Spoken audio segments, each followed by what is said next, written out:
wadada laamiga Boosaaso oo dib u dayactir lagu samaynayo.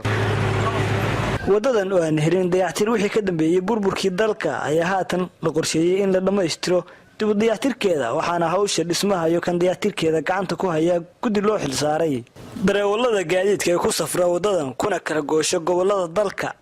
iyo kuwa ka dhex shaqeeya gudaha magaalada Boosaaso ay muhiimada koowaad u leedahay in la hagaajiyo wadadan maadaama ay dhibaato xoogan ku qabaan adeegisteeda.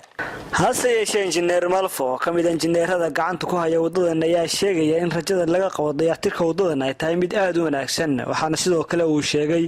in haatan la dhameystiray laguna guuleystay buuxinta meelihii ay ka burbursanayd wadadani. wixii inta ka dambeeyay loo gudagalayo howlaha kale lagu dayactirayo wadadan halbowlaha oo ah isku socodka magaalo xeebeedka Boosaaso. gudoomiyaha guddiga culimada iyo inaan maanta maxaa la halkan kaga hadalo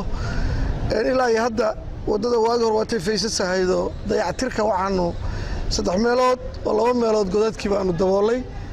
usbuucaana waxaanu gaarsiinaynaa ilaa idankiis meesha loo golis waana inta ugu dhib badnayd. maanta shaqada halkan la isugu yimid wadadaas waxaanu gaarsiinay 9 mitir dadkina waa soo badanaya baahidu waa badan tahay baabuurtuna waa badan tahay 9 mitir cabasho badan iyo odayaasha guddiga gudoomiyaasha iyo loo gaaray awgeed waxaanu aad aniga ku hadlaaya dadka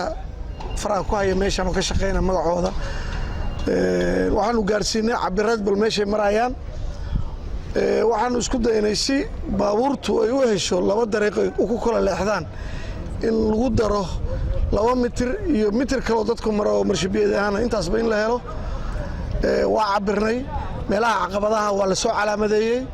walow ay xusid mudan tahay in dayactirka wadadan ay dhaqaale la garab istaageen mas'uuliyiin iyo ganacsato haddana haddii lagu guuleysto dib u dayactirkeeda waxay sii sahli doontaa inay si fudud ugu adeegaan gaadiidka kuwaas oo cabasho xoogan ka muujin jiray marar badan.